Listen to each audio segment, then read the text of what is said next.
The one where everybody cried. This could easily be the official title for the Friends reunion episode. Seeing the cast in the iconic apartment once again was overwhelming. It was an incredible time.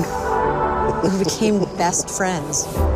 Yeah, I'm gonna cry now. At the same time, the reunion opened up with a whole new perspective on the show. Starting from the shocking twist concerning Ross and Rachel to Courtney's yet unknown troubles on the set. So let's see which exact scenes would look totally different after the new revelations.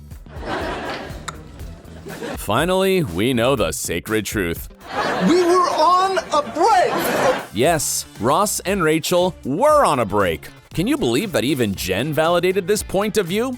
It was truly unexpected to realize that the cast didn't share the same opinions as their characters, right? Not a single person defended Rachel's position. No!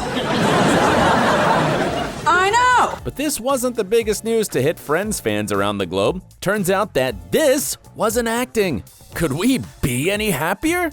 Jen and David actually had a mutual crush back in the day, and it totally changes our perception of the scenes between the two. Knowing how the actors truly felt during all the times where Ross and Rachel were fooling around, kissing, and breaking up makes the scenes so much more real. Just remind yourself of all the times that Ross couldn't be with Rachel because of Paolo, or Barry, or that stupid monkey. Now that we've mentioned it, wasn't it hilarious how deeply David Schwimmer hated the little fella? But really, looking at Ross throughout those scenes, wouldn't we now see David, who actually wanted to be with Jen but simply couldn't? And at the same time, it's hard to imagine how their mutual scenes and perhaps even the story itself would be entirely different if these two had actually become a couple in real life. You had feelings for me. Yeah, what so? You had feelings for me first. Whoa. That's mind-blowing, as is the fact that Joey could have been portrayed by this man. How are you doing? Yikes. It might be quite insensitive for us to say, but damn, how unlucky are we that Matt LeBlanc hurt his nose, blacked out, and actually had the guts to share this story at his final audition, right? Because not a single person, not even Joey's hands twin fella, would ever replace the brilliant Matt in the role of Joey. And that's Joey. Hey, how you doing? Another surprisingly accidental moment on the show led to one of the best romances written on TV. Well, I've never done that with you before. Now, knowing that Mondler might never have happened if not for the spontaneous reaction of the live audience is just unbelievable. I mean, these two were meant to be together, and thank God the showrunners realized that, even if they didn't know it from the very beginning. Aw, you guys are so cute. I know. The other thing that makes us look at Friends entirely differently is the revelations from the cast about the props. I mean, now many of us will keep an eye on the cookie jar that Matthew fearlessly stole for Lisa from the set. After all, Lisa is such a Phoebe at heart. Even her way of dealing with items from the bag is very similar to Phoebe's behavior. My security badge. Oh, okay, yeah. You do not. Yes, I do. More importantly, you have apples. No! See for yourself. Gum? Oh, I do. You know what? I'm good. Jennifer and Matt weren't that much better, stealing the neon coffee mug and an infamous ball from the foosball table.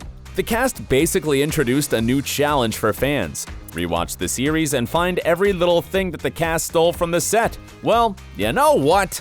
Challenge accepted. But even more hilarious was finding out how masterfully Courtney hid the lines she couldn't remember. I mean, putting the script in the sink so that the camera wouldn't notice? That's brilliant! But as we found out recently, that wasn't her only secret hiding place. She would also write down lines on the table and hide them in the fruit basket. That's something that fans will definitely pay attention to next time they rewatch the scenes with Monica around that infamous table. But how mean was it for Matt to erase the lines Courtney so diligently hid? Seems like LeBlanc is much craftier than Joey. Especially when you remind yourself what he wrote on that wall at the end of the show. Well, maybe that behavior is just something you inevitably gain after your shoulder gets sprained right on the set. That was indeed tough. Oh my God! But back to the props. Basically, even the simple beam, which seemed to be so meaningless on the show, becomes something much more essential when you hear the cast referring to it as if it were an old friend of theirs. And when the boys fell into their favorite chairs, oh. Can you imagine how painfully nostalgic it was for the whole cast to step back onto the set they spent 10 years acting on? The thing that we all knew but didn't quite realize until the reunion is how the actors themselves felt throughout the show, how much they loved and cried with us every single episode. I mean, for us, the pivot episode was indeed hilarious, but when you see the behind the scenes of this episode, you couldn't not notice the absolutely insane hysterics that Jen, Matthew, and David were going through in that very moment.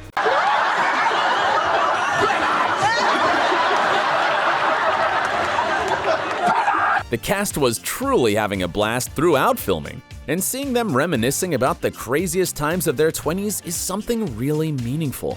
According to Matt Leblanc, he wasn't expecting to see the original set, and that took him by surprise. Can you imagine yourself going back in time to some of the most joyful moments of your past? How would you feel? Taking into account the tears falling from every member of the cast, that was really overwhelming for them. And it's also beautiful that the producers of the reunion didn't do anything manipulative. In a sense, they treat us all, well, as friends. They humbly made the cast, the showrunners, and the fans come together and relive the very best moments from the show in a very touching and genuine manner. Seeing the guys playing the quiz was especially hilarious, as it's amazing how much from the characters we could actually observe in the actors' behavior. And that was even better than making them portray their characters once again, as this was unscripted. We often hear that the cast on sets becomes family, and most of the time it sounds like a cheap, cliché answer from the actors who are obligated to say something nice about their co-stars. But when you see how the cast of Friends actually communicates with each other offset, you realize it's all truth. I mean, take for instance the mystical huddle. The only time they didn't do it, Matt was seriously injured. Unfortunate coincidence, sure, but this tradition of having a huddle speaks volumes about the relationship between these six. One of the most beautiful examples of the profound feelings on the set was shown in the behind-the-scenes footage from the final scene between Ross and Rachel, the one where the two finally got back together. It was definitely touching when we watched it on the show, but now it feels even more extraordinary as we know what happened when the camera stopped rolling. Those two just couldn't step away from each other. They kept holding one another so tight, helplessly bursting into tears, as it was impossible to accept that this was their very last Ross and Rachel moment. How moving and powerful is that? So, next time you're rewatching Friends, cause of course you will, how pleasant it will be to realize that everyone from the cast is actually there for each other in real life, just as much as they were on the show. If you got as nostalgic as we are now, check out more videos about Friends that we have on OSSA Movies. Thanks for watching, and stay awesome.